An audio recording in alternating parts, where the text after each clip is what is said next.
Hey everybody, welcome to Raising Vibrations. You're Simon. In today's video, we're going to be exploring Pluto Retrograde. We're going to be exploring this recent full moon that took place, and we're going to be looking at the effects that Uranus and Saturn have been having on our social structure, and of course how this recent full moon emphasized a lot of what those two planets are actually trying to do at this point in time. So I hope that you're well, and considering the nature of the energy at this point in time and what we see in the world, at this moment you are finding a little bit of peace for yourself and acceptance that this is where we are at in this magical journey that is our evolutionary process. So that's exactly what I want to do today. I want to jump into this Pluto retrograde. I want to unpack it for us, and hopefully by the end of this video you'll have something valuable to sit with, digest, and chew on as you see how this is not only affecting the collective but also you as well. All right, so I think before I sort of talk about this Pluto retrograde in terms of the chart and this recent full moon, I just want to talk a little bit about how Pluto operates in our lives and how we may psychologically and emotionally relate to this phenomena that this archetype represents in life. So all of us will have a Pluto in our astrology chart, okay? And what I want you to imagine when understanding this part of your chart, so mine is in the 10th house, yours might be in the 3rd, another one of you might, obviously all of you guys have got it all over the chart, but somebody else might have it in the 12th. Think of that part of your astrology chart as where there are 3 major themes that will always be relevant and real for you. The first one is that this is the part of you that needs to go to therapy. And I don't mean in the sense that you need to go to therapy. I mean more in the sense that you need to talk out those experiences with somebody because they require a lot of space to be acknowledged. There's a lot of big emotions there that are associated with that wherever Pluto is. And it's a part of your life that you're going to have the deepest relationship to those themes. So if your Pluto's in the 3rd house, as an example, you might have, the need to deeply talk about with somebody that you can trust and really explore very intimate emotions around, siblings and the relationship that you have to your siblings, your communication and your feelings of security around your intellect, as an example. So that part of your life, wherever you've got Pluto, that's the part of us that we really need to actually sit and talk the things through in a very deep way, because there's a lot of complex feelings that comes along with this placement. The second thing is that it kind of ties in with the first one, but this is where you're also going to experience the deepest disempowerment in your life. This is where you're going to feel where the deepest betrayal will take place, the deepest abandonment, the deepest loss that can occur. So say somebody has Pluto in the 9th house, as an example. General confrontations that can happen with this placement is to, really have a feeling like your cosmology, your, perspective, your way of seeing the world has a fundamental breakdown, right? And you find yourself actually having to separate from an idea or a perspective that you once held as the way that you would frame reality. It breaks down through confrontation, through new information, and it leaves you wondering, what type of truth do I live by? What is the philosophy that I guide my life through, as an example? So it's the part of us that also contains experiences of incredible disempowerment, where we've experienced loss, And then the third thing, and this is something that is ultimately the intention with this placement in our chart, is where is the deepest growth going to take place for us? And this is how I want to kind of lead into seeing and framing this Pluto retrograde cycle for us, sitting in Capricorn, is Pluto always wants to push the edge of where your boundaries and limitations are. It's like, here's where you're comfortable, and Pluto says, that's limiting, that's becoming stagnant, and we need to move on from that place. And the way that that occurs in our lives is we become complacent, we've become comfortable with things. And then Pluto transit comes along and it starts to make things uncomfortable for us. And we need to go through a deep psychological metamorphosis We need to see something from a different perspective. We need to open up to something that, we may be holding on to that's not actually working for us, but it feels safe. So Pluto always pushes the edge for us around what is our comfort zone. And it says, this is no longer working for you anymore. And so the way that we psychologically and emotionally experience Pluto transits, and particularly the one that's happening right now, is it generally can manifest through a deep eruption, okay? A deep, deep eruption that takes place in our life. It's like, the Greeks used to label it as the underworld, right? Hades would come from the underworld, and, Persephone's story as well. We would have this material come from the underworld, the unseen world, and erupt into our lives. And our persona or ego, frames reality a certain way, and all of a sudden this very highly irritating event or a series of events or experiences are now present with us, and we're trying to make sense of it, and it feels very uncomfortable. And later on, after the transit's done and we've tried to make sense of things, we've experienced the dark night of the soul, we've talked to people, right, about this to try and objectify what's going through, we then have breakthroughs. We have psychological breakthroughs. And sometimes those psychological breakthroughs can be ones of incredible pain. Like there's a barrier that you put in place, ironically, that says, I will no longer enter those types of experiences because they were not good for me. And in that sense, while it may seem like you're putting a barrier in place to protect yourself, you're actually breaking through a certain, conditioning pattern. And that's what this placement does. That's what this archetype does. It kills things that no longer thrive in us, and it replaces it with the opportunity for us to invest in ourselves relative to a mindset that wants to grow, that wants to reinforce empowerment, wants to reinforce self-sustainability, self-reliance, the ability to trust in yourself, as an example. Because the polarity point, as it were, or the kind of integration point of the Pluto archetype is Taurus. And I know that can be, a bit confusing for those of you in terms of what I mean by that. But the Taurus archetype itself is where if you put your foot on the ground, Taurus says, does it feel stable? Do you feel solid over there? So this archetype, promotes the growth of something through eliminating things that no longer work for us. And then through that process allows us to reinforce stronger scaffolding, right? And so we grow with Pluto, okay? Now, one final kind of analogy that I love to use when it comes to understanding Pluto in our lives, and this can kind of make a little bit more sense in terms of those of you who have had a Pluto square, where you've had your Pluto square in your life.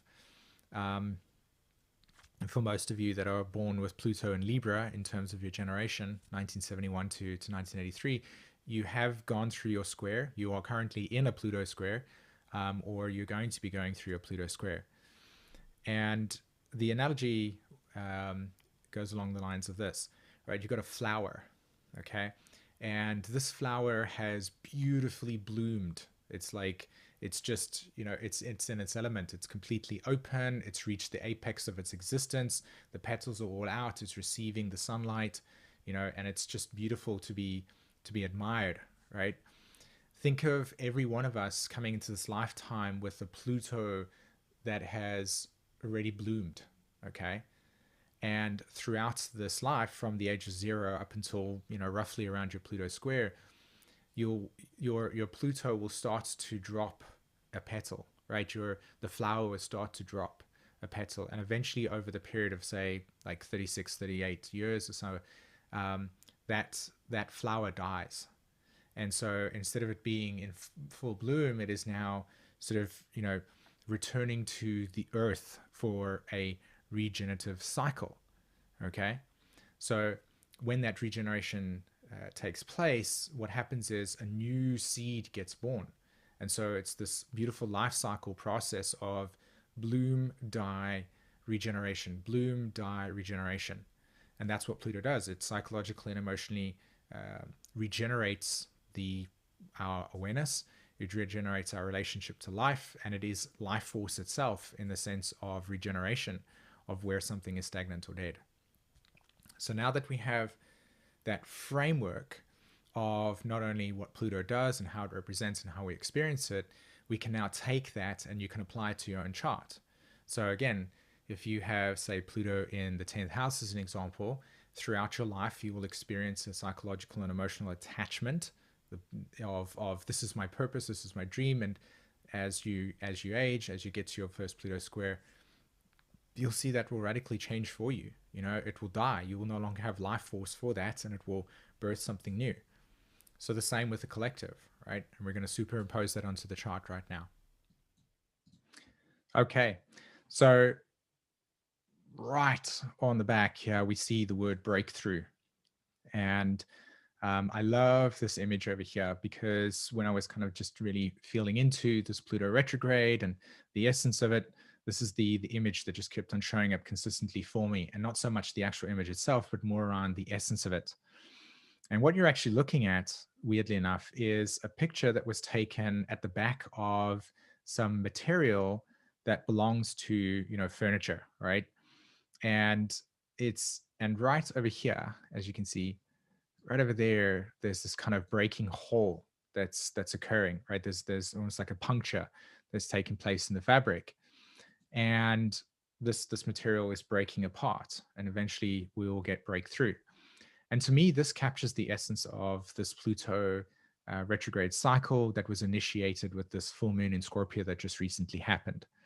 You know, there's an eruption that wants to take place. And for those of you that are UK based or have been, you know, following alternative news in some way, recently in the UK, I think it was maybe even this Sunday, there was a massive march that was taking place in the UK, huge amounts of people. And what was really powerful about that process was just the reflection of energy that can no longer be sustained in the old conditioning or old model. And so what you're seeing here is an eruption through the fabric of society, and this eruption is ultimately pointing to where structure, where the scaffolding has become senescent, right? It has aged, and so that aged process is being revealed by the new growth of energy sort of sprouting through that, right? And you can see this in terms of energy that is being repressed or put down, Pluto through Capricorn being repressed, and it needs to erupt. Things need to break through. And again, you know, you can see this in life, right? You can see this in all forms of different organisms that exist. When life needs to break through something, you see an eruption take place where new energy wants to break through. So breakthrough being the key word that I see not only with this recent full moon that took place, but of course also with Pluto retrograde. So let's jump over to the chart quickly for us. And while this is not Pluto retrograde in the sense of it's actually retrograde itself, I actually drew the chart of the full moon. And I wanted to show how synchronized this retrograde cycle is in relation to this full moon, and also how the planetary archetype or ruler of Scorpio, being Pluto, and Pluto associated with Scorpio, that we would have a full moon in Scorpio take place, you know, to initiate this Pluto cycle for us. Okay. So as you can see here, Pluto is stationary. Does it do it over here? No, it doesn't. Okay. So there's Pluto stationary. There's a little S. And as of probably watching this video onwards, Pluto will now officially be retrograde. And I'm sure that every single one of you in some way, shape, or form either had a cataclysmic breakthrough where there was a deep shift in internal shift that's taking place for you within the stratosphere of your own scaffolding, where you would become aware of where outdated or senescent conditioning or outdated internalized self-image that you have, or blocks that you have, that you noticed that there was this breakthrough that was occurring. Now that breakthrough energy may have come through something of a deep inquiry and insight and profound like awakening, or it can come through, and probably in most cases came through, a very violent, uncontrollable eruption. It was like large quantities of emotions just rushed through the surface, and it smashed all of your preconceived ideas about things, and it showed up as I'm no longer able to tolerate this anymore. And so this energy, again, see it as a process of wanting to eliminate things that no longer represent empowerment to you, or that are no longer necessary for your evolution. Okay, so eruptions, shifts that are taking place, and that those shifts are leading you to what will then be the next sort of 7 months or 6 months as Pluto is retrograde. In other words, what's going to happen is that this eruption that took place, this shift in perspective, this awakening experience, as it's burst through, the next 6 months will be about how does that fit into your worldview? How do you begin taking a day and saying, I'm going to now integrate that awareness? And so progressive integration of this awareness will eventually lead to the point where Pluto then goes direct in October.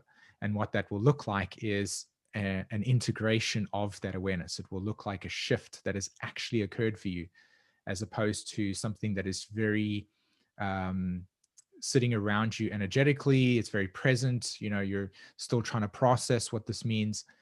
By the end of this Pluto retrograde cycle, you will have that primarily integrated into your awareness. Well, at least that's the potential. And I'm sort of encouraging you to see that what you need to do is let these shifts become behaviorisms. Okay, let them influence your choice. Let them influence your relationship to your life, so that you will see these changes occur. So a big deal with the Pluto retrograde cycle, and of course sitting there. Now, notice Pluto is not actually making any aspects, at least not in this chart, right? No aspects to Pluto. So it's very isolated and independent here. Now, what's interesting to me is that just before the full moon took place, Scorpio moon, right? Can you see here? All right. Okay. So here you have Chiron sitting there at 10 degrees Aries. And I want to back up and I want to say post full moon, sorry. The moon would have crossed now the 10 degrees of Scorpio, and that would have triggered a quincunx or inconjunct. So if you have a look on the screen here at the moment, I'll show you what an inconjunct looks like. Do you see that there? I'm circling right at the bottom of the chart. The Uranus, right? Uranus forms an inconjunct to the south node. There's the south node, and there it forms an inconjunct. It's like a little table. And again, you can see it here, right? And that quincunx or inconjunct aspect is a blind spot. And what it does is it creates a necessary crisis that leads to an adjustment that will eventually lead to growth, ultimately. And so after this full moon takes place, or did take place, the next day, so April the 27th, April 28th, we would have had the moon in conjunct Chiron. And Chiron's very significant in this whole entire process here, because if you notice, the planet that's actually ruling the Chiron, so there's Aries, the planet that's ruling Chiron is Mars. And Mars just steps into Cancer, right? It literally just activates the Cancer archetype, and the Cancer archetype is ruled by the moon. So there's, from an EA perspective, you're looking at what is called a repeating theme. And so there's this beautiful synchronicity between the Mars entering Cancer, the moon quincunxing Chiron, and then Chiron getting activated in this whole entire sort of tapestry of cosmic manifestation, right? And the message here very, very clearly is that we are shifting the emotional relationship to the old narrative. Okay. So Chiron says, hey, I'm here to help us collectively integrate what Uranus did since 2012 to 2018, which was create the spark to want to liberate from conditioning. Okay. That's why you'll see very strong movements today in the world that are associated with liberation from restriction, liberation from conditioning. And yet, ironically, we're in a kind of situation at the moment in which there is tremendous amounts of restriction, okay, due to current world circumstances. And so we're kind of psychologically interfacing between a reality that seems very oppressive and restrictive, and then on the other side, a kind of reality that is, again, almost being imposed through governmental restrictions on people. And how do we relate to that? How do we relate to this impulse that wanted to create freedom or to liberate from conditioning, and yet now these rules are being sort of put across, and you need to conform to that. It's like a paradox. They're not working together, and it's creating a tremendous amount of emotional distress. It's creating a lot of emotional um, confusion and many other things that can be described. But the emphasis here that I wanted to talk about with this Chiron Moon Mars energy is that it's forcing a narrative shift. It's saying this is no longer working, right? So it's like the environment is creating the scenario for liberation and integration and healing to take place. And what that healing looks like is taking necessary steps to shift one's perspective, right? To radically and ultimately change the way in the scope in which we structure our individual self as opposed to collective ideals, right? Individual self being the key here. And here's the reason why it's individual self. Look at what's happening on this Pluto retrograde cycle, as well as the full moon. The sun is now one step closer to Uranus, but it is on top of Uranus, and Venus is on the other side of it, right? You've got Mercury, Venus sitting there in Taurus, Uranus there as well as the outer planet, and the sun.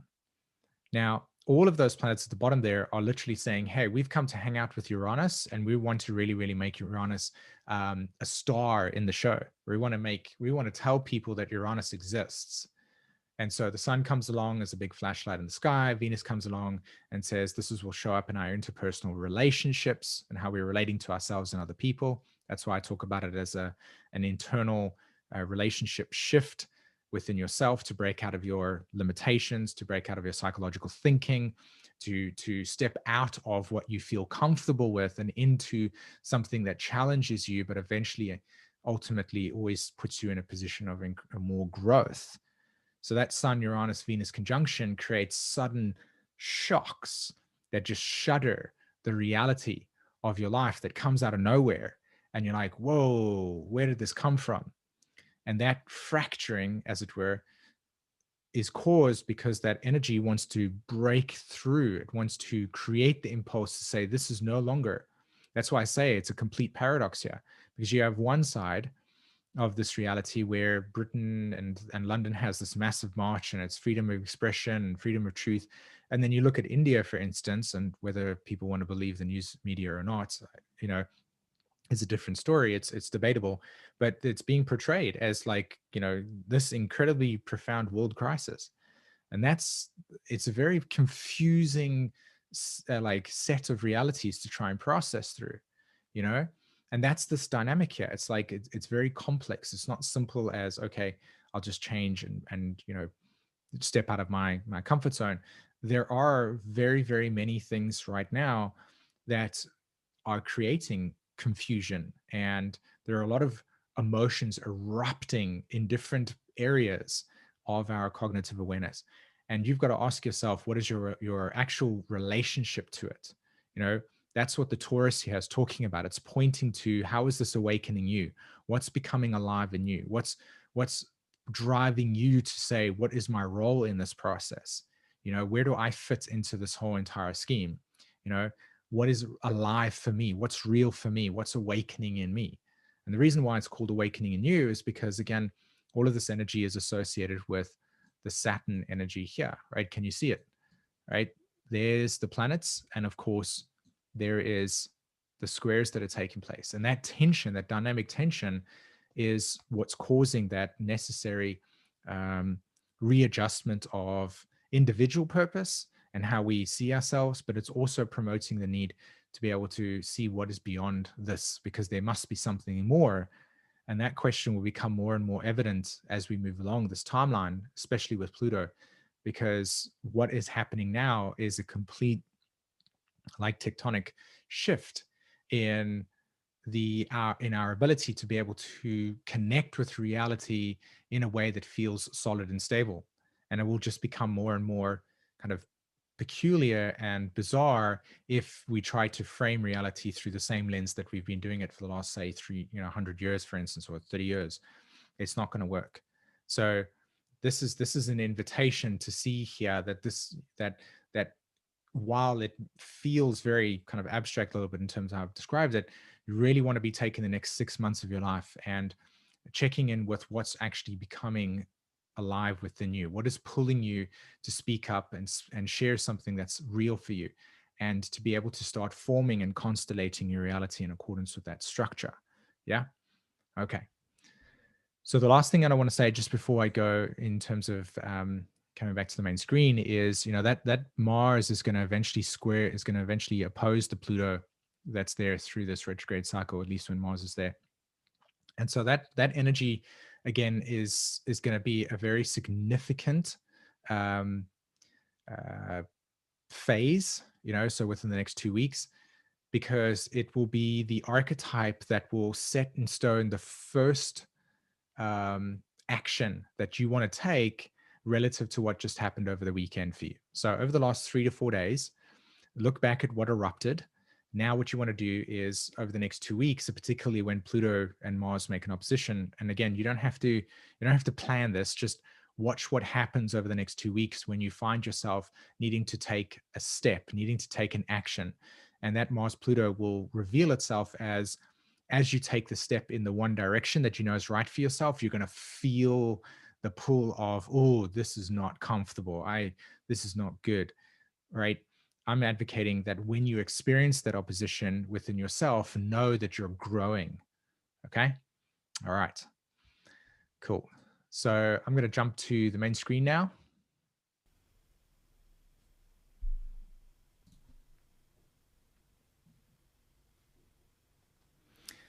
Awesome, guys. I really hope that you got a lot of value in what I was sharing today, and that the message came across very, very clearly. Just to kind of summarize for you, this Pluto transit is about changing the psychological relationship that you have to life by pushing the boundaries of what you feel comfortable with and asking yourself to step out of certain limitations that you have, certain things that you feel within inside of yourself are blocking your growth. And again, the last few days that have taken place would have been a very good indicator of what wants to emerge out of you. So what emotions were repressed that now are out on the surface that you're processing. And so again, for the next 6 months, we're going to see this continued psychological reshaping of our relationship to what occurred for us over the last week, and particularly with this eruption of this full moon that's taken place. Okay. Awesome. So I really hope that you got a lot of value out of this video. Like I said, I look forward to hearing your comments in the section as well.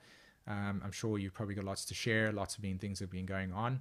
And the final thing I was going to say is, if you are interested in studying astrology, or if you want your chart read, I will leave links in the description below to contact us and study astrology or have your chart read.